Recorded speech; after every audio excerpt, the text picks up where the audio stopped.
Oh, snap. It's time to yap. And I'm your host, Big C. And welcome to another episode of Just Yapping. I've said this many times before. It is crazy. It's already July 31st. Tomorrow is August 1st. Insane. I told you folks that before you know it, it's time is whether you're working, whether you're busy with your family, whether you're busy with the kids, doing all types of stuff, time is flying. You're sitting there doing things and time is bang, bang, bang, moving, right? And there's no control over that. Regardless of what you're doing, time is still going to be going, right? But it's crazy. I don't know how it is in other parts of the world, but I know that school is in session here in the Northeast. They'll be starting in September. So now I know August, I think Florida and a couple other states down south are about to start or have already started. It's crazy. It's insane. It's been a crazy week, especially here in New York. I'm pretty sure most of you have heard about the incident that happened in New York City with that crazy guy. I don't know how he did it, but I know how he did it. What I'm trying to say is that he walked around with the long barrel, long rifle for about 35 minutes until he was engaged by police. But still, and poor thing, he had to take out a New York City police officer, which is really sad. He was the first line of defense, but it didn't work out very well. And then he killed a couple other people, which is really sad. That's why I said the other day, if you listen to my little quick time, I did a thing about, doing your little fairs and going places, but staying vigilant. And that's what I'm trying to say. People that are doing soft targets and they don't care. Maybe it's a personal issue. Maybe it doesn't matter. If somebody wants to come hurt you, they're going to come hurt you. Really sad. My heart goes out to the New York City Police Department and that police officer and his family and everyone else that was sadly deceased that day. All right. My hearts and prayers go out to everyone. All right.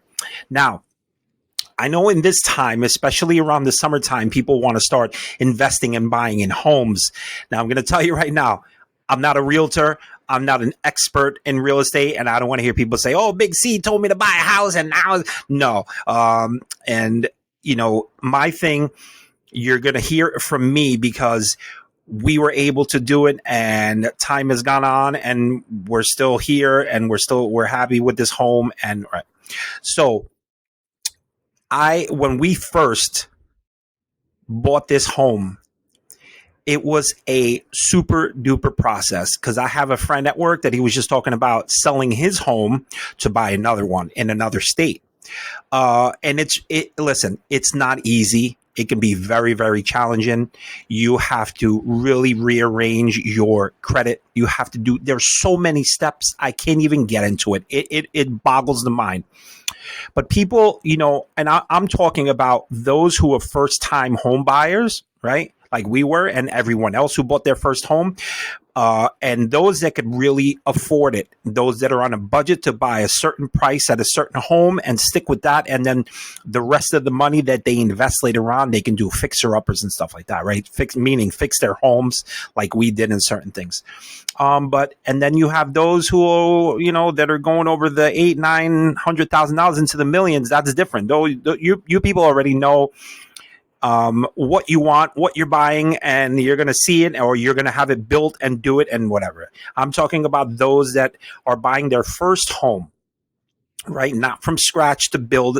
I'm talking about those that saved money, right? Saved money and had like this portion of a dream. I'm not saying you can't save money and save millions and then build from there and do your thing. I'm not saying that. I'm saying like those who are like, that your normal white or blue collar worker that, saved money to buy just a certain starter up home and then go from there. Right. So one thing is to find a realtor. Right, you got to find a person that knows he or she knows their right, and they have their I's dotted and their T's crossed, and everything like is on point, right? And they will give you all the literature and they will give you the ins and outs and all the comps, meaning the price of the houses around them. Once you find that, you yourself, either if a single man wants to buy a home, single woman, whomever, a married couple, whoever you guys want to buy a home, this is it. And to me, it doesn't matter the age when you buy the home. I mean, I know there's different, like, you can't be 7 and buy a home, right? You have to have, credit, and you have to build yourself up a little bit to actually start the process, right? A good friend of mine who passed away like 12, 13 years ago, he was, I kind of like was at my, I'm not going to say the peak of my life where I was like in my late 30s and stuff, almost in my 40s. And he had purchased his first house, his own house at 19. I was like, what the, and he was smart. He was young. He didn't do anything. He had bills to pay. And he saved all his money. And well, I was happy for him, really happy for him. But then I got to that little jealous state, and I'm like, man, I got to hurry up. I have a family. I'm going to be in my 40s and stuff. I don't have anything yet, and then finally it happened, but it takes time, right? So again, for those who are buying their first home, you have to start off with your realtor, right? You have to get someone who's known. Then you have to go. It's a painstaking time, but when it happens, it's beautiful. Going through like the internet and set up appointments to see houses that you or your partner or whomever want to build memories with, right? And if you have a family, if you have a family, you want to build, memories with your family. Or if it's just you and your partner, fantastic. Or singles, it doesn't really matter, right? You have to really put down. My wife and I, when we first were purchasing or looking for a home, we did the pros and cons, what we wanted in a home and what we didn't want, and how much, right? So listen, for everyone is totally different. I know from places around the world, but I'm talking about here in the US. We're talking about from the Northeast to the South to the West, right? The Midwest and the West, right?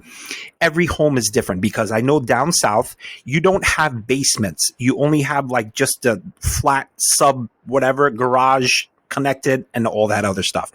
But here up in the East Coast, and I don't know who else doesn't have a basement across the country, but most don't. We have a basement where, you have your furnace, you have your hot water heater, you have all your stuff for storage, like, enough room that you have like 6-foot high ceilings that you could put storage, or maybe taller, maybe 7 feet, and you storage. Or for some people, put finished basement, like couches and TVs, entertainment, blase. That's one thing. And then you have, what if you want a pool? You got to look for houses that already have pools, or a yard that you want to install a pool later. Or does it have a deck? Does it have a patio? You have to go through everything. Does it have more? I think the most important part for us was the location, right? And if you have children, the schools, like they do the grades, right? Meaning not grade like kindergarten or stuff. I mean grades like, is it F, like it's horrible, don't come to this neighborhood, whatever, so on and so forth. But that's what you have to go for. Is it a great school district?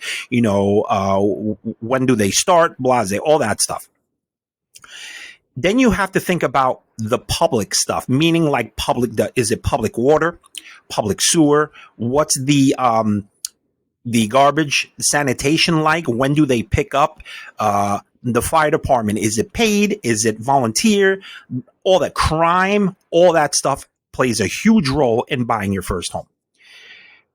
We got to the point where, it was really challenging, right? Because for one, we found homes that we were like, this is it. And we're talking like we went almost 9 months without finding anything. And then one broke, and this is where we are now. We've been here 13 years, and I love it. It's a lovely house. I love it. We did a lot. We're building memories. It's great. There were a lot of things that we didn't like in other homes, but we loved because we were like, don't worry about it. We'll fix it. Don't worry about it. But there were a few things that really hurt my soul, hurt the heart. It was beautiful. There were 2 houses that we saw. We saw so many in 9 months, but I'm talking going back. We saw one home that had like minor damage. It didn't have a basement. It had like just a crawl space, meaning that there was from the raw ground to the under of the, like your living space, the first floor, meaning like if something happened under there because there was a broken pipe, you had to crawl space. You had to crawl under there or get someone to crawl under there and fix it and do whatever, right? Those can be a nightmare. Then I'm assuming that they had some type of water damage. It wasn't prone to flooding. Oh, that's another thing. Got to be careful. The zones where you are flooding. I'll get into that again. So then they must have had a pipe that broke and stuff, but it was an open floor plan, meaning like kitchen / dining room, living room, where you could see everything when you do your entertainment and stuff. And it was big, beautiful. Upstairs had a little damage to a wall and stuff. I'm like, don't worry about it. I know spackling. I know, not a big deal. The biggest heartache was a school district. Literally, it was on a cul-de-sac, and the school was right there. The taxes were fine. And we were going for it. We put in an offer, and like 3 days later, you had someone who like tripled the offer and like was like, no, because those, and it's not my fault, it's whatever it is, but they were the ones that actually bought the house, fixed it up, and then sold it again for more money. So it is what it is, but the house is beautiful. And those are one things you really got to, try and fight for. If you have the money to spend, then spend it. Then you have to think about, right? Not with all that, you have to think about, again, your fire protection, school, the flooding that I had mentioned, right? Because it's sad. Some people, and I'm not disrespecting any of the realtors, I'm just saying some will not tell you that stuff. And it's their job not to sometimes to make a sale. I honestly believe that. And it is what it is. But it's good for you to do your research on the name, knock on the door and be like, hi, I'm thinking about buying this house. Is it prone to flooding, or, what's going on? Like, thank God we live on a hilltop where if it rains, it goes downhill. Unfortunately, the people down below have to, do their thing. And I'm sorry you guys are down there, but that's, you picked it. I didn't pick that, unfortunately. Right. And then, you have to think about like where we live, it's kind of like a dead end, but at the dead end is the start of a preserve, like a wildlife preserve. And if you have dogs, small dogs or cat, whatever, animals or children and all that, you got to think about like, take your kids outside and play a little bit, or in the yard or outside, and there's coyotes, or you got to worry about black bears, whomever. And I haven't seen a bear yet, thank God, in 13 years, but they're out there. Or big snakes, poisonous snake, whatever. And they're everywhere, and they come through. I seen a coyote not too long ago. You see fox, you see all type of eagle. We got eagles and hawk. If I bring my dog outside, I always tell my son, hey, have that dog on a leash. You don't want one of these hawks or an eagle to scoop her up. They pick up fat guys like me. 1, 2, 3. They'll pick them up, put me in the air. 1, 2, 3. Right. But things like that you got to think about. And it's just a long process. Listen, my wife and I went to so many homes, and I'm only thinking about the ones that were like, brought us like, oh my God. Right. My wife and I went to this one home. The master bedroom was huge. The yard was great.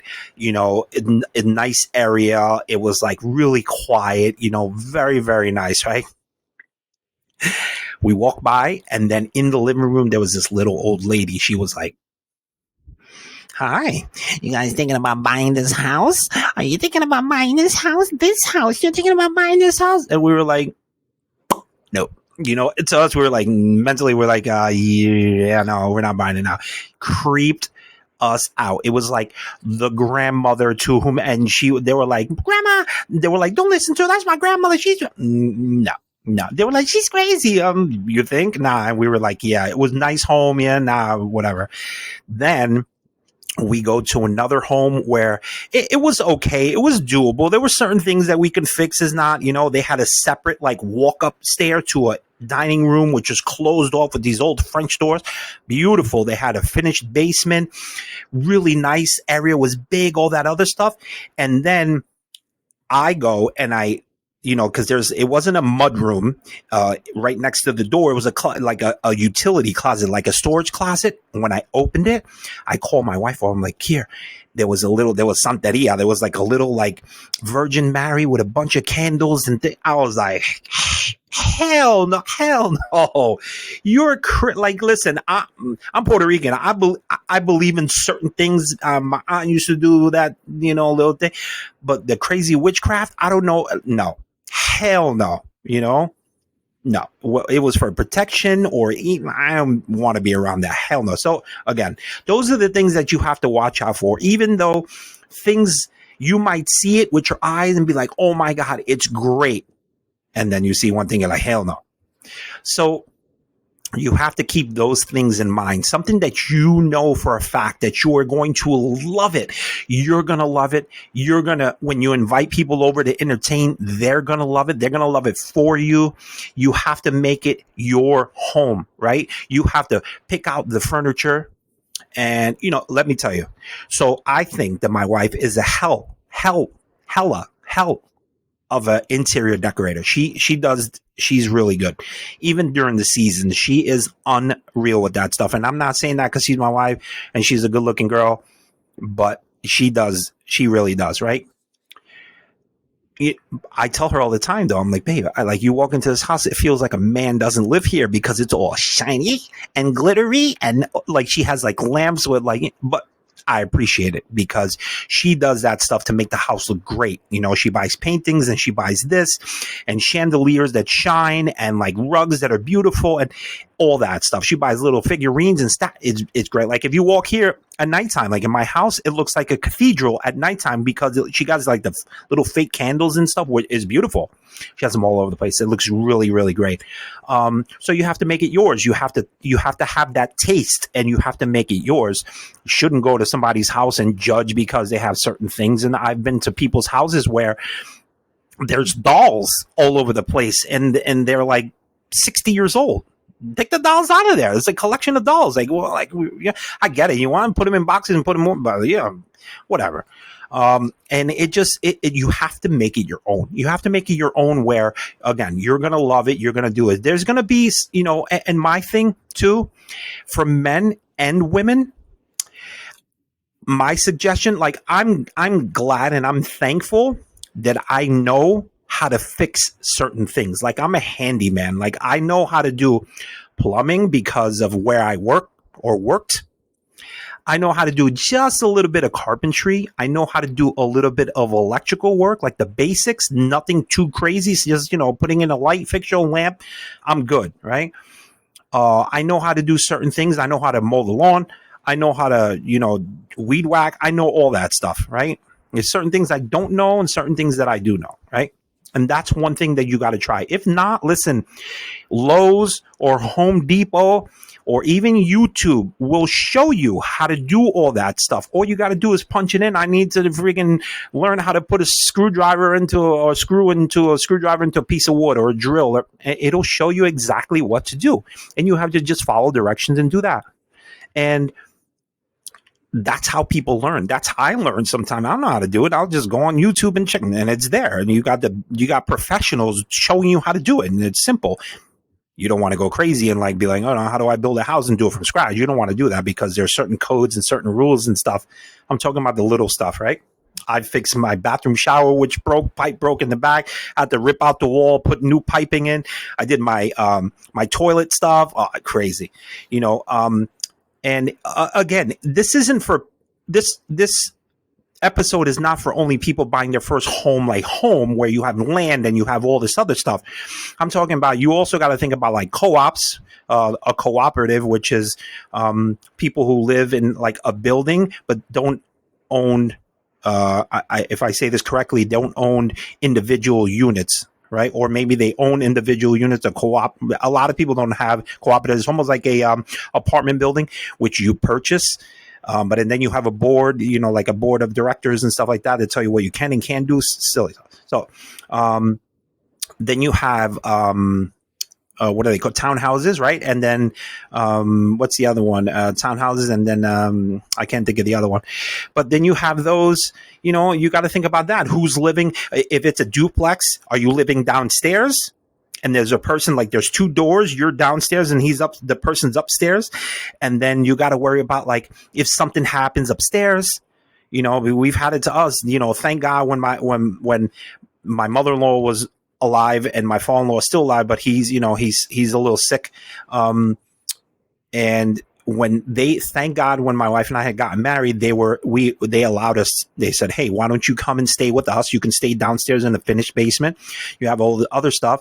And we were fortunate enough that we were able to help them out too financially. We paid rent. They paid the mortgage. They did a lot. They grocery shop. We gave them money that we ate together as a family. But then you have to think about, like, when that happens, because you're saving money too, you want your privacy, especially as adults. You want your privacy. You want to be able to walk freely. You want to be able to cook your own meals or order in. You want to have people come up. It plays a huge role. Sometimes it can be really, dramatic in certain situations and stuff. But and then you find a way, and we did. My wife and I later found a way to stuff. But people who live, what I'm trying to say is that if you purchase something and you live below, and the person lives above, we had my in-laws' toilet. Unfortunately, our bed was like here, and the piping was like right here. It broke. It didn't fall on us while we were sleeping, but it fell like close enough to the bed and all that other stuff. And that's one thing you have to worry about too. I'm not saying that, Big C said don't purchase it because no, do it. But I'm just saying those are things you have to watch out for. Again, and you have to watch out for, maintenance, right? When you purchase that, you have to worry about how much is the maintenance, because they charge, X amount of money to do the snow removal if you live in the Northeast or where it snows, or you have to worry about the pool cleaning when they clean the pool, or fixing the sidewalk if it's broken, or so on. And that you have to worry about those maintenance fees too. That's one thing. And everything is going up. So you can imagine that once you come in there, things are going to start going up, right? So again, when we first purchased our home, we loved it. We were like, this is it. School district was great. Everything was fine. Neighbors were great. We only have like 20 houses on this block. The house was great. That's another thing. You also have to make sure the age of the home, what's new in the home. Did they put like new boiler system, new furnaces for those who live in cold weather areas and stuff like that? When was the house last inspected? Stuff, because when you do all that, when you save your money, you have to go through all these steps, right? You got to do your credit check, make sure your credit is good to go. If not, they'll tell you need to pay this off in order for this to work. You got to make sure that your loans are good. It's a lot of paperwork. It's strenuous. I don't want to put you guys out there and to avoid you from not buying a home, but I'm just telling you there's steps. It could have changed. You have to look at the fixed interest rate, which you probably want. You don't want a variable because the variable changes, right? It changes within due time. And you can be like at 2% and then tomorrow be at 9%. So you got to look for a fixed rate, thank God, when we bought our home 13 years ago, our fixed rate was like literally, I don't even think it was like 3%. I could be lying, maybe 3.5. And that's where we still are until you do a refinance. That changes. All that thing goes out. So, and you will eventually do a refinance where you're probably going to need a new bathroom, or you're going to need to fix the roof, or you're going to need something. You're going to have to refinance, or as time progresses, you're going to have to do I can't even think about it. I'm just going off the top of my head. I'm freestyling. Where you actually, it's equity. It's an equity loan that it all depends on how much the value of the house is worth as you prolong, like when you pay your mortgage, and they give you a percentage. And I think you have to have already paid 80% of what the house value is worth, right? So then they'll give you an equity. So then they know they're not getting screwed if you need a loan, right? So again, if you speak to your realtor and you speak to they'll deal with you. They'll help you. And we've had great people that have come and helped us. Our realtor found our house for us, sold the house. Now, he didn't sell it, but I'm saying found the house for us. He found the house for my brother-in-law. He found, after my mother-in-law passed away, my father-in-law had to sell his house. Our realtor sold his house and found him another place. So he's like a family member to us. He's great. That's one thing you need. You need somebody that'll always be there, at the drop of a hat to really help you. And he's fantastic. So again, I don't want to keep prolonging this because there's so many things out there for first-time home buyers. You have to, I don't know if everybody in the country does it, but I know New York State does the STAR program, which means that they give funding for homeowners and stuff to help you with the school district and stuff like that. It doesn't cover it all. It covers some, and it's really helpful. It's great. You got to sign up and do all this other stuff.